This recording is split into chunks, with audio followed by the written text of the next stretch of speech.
আসসালামু আলাইকুম প্রিয় বোনেরা, আশা করি সবাই ভালো আছেন, সুস্থ আছেন। আমি আল্লাহর রহমতে ভালো আছি। অনেক দিন পর আপনাদের মাঝে একটি ব্লগ নিয়ে আসলাম। আশা করি আপনাদের ভালো লাগবে। আর ভালো লাগলে অবশ্যই ভিডিওতে একটা লাইক দিয়ে পাশে থেকে যাবেন। তো আজকে এখানে আমি লাউ রান্না করব, তাই লাউটা কেটে ভালো করে ধুয়ে রেখেছি। এখন রান্না বসিয়ে দিয়েছি। আজকে ভাবছি লাউ ছোটো মাছ দিয়ে রান্না করব।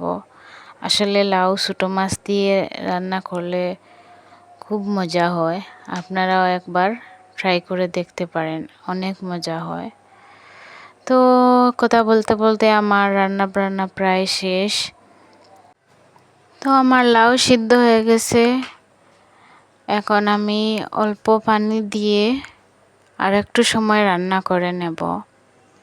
তো লাউ রান্না করতে তেমন একটা সময় লাগে না। তো এখানে পানি দিয়ে ঢাকনা দিয়ে আরও 5 মিনিট ডেকে রান্না করে নেব। তো আমার রান্না হয়ে গেছে। তো ধনিয়া পাতা কেটে রেখেছিলাম, ধনিয়া পাতা দিয়ে নামিয়ে নেব। আজকে এই পর্যন্তই। আল্লাহ হাফিজ।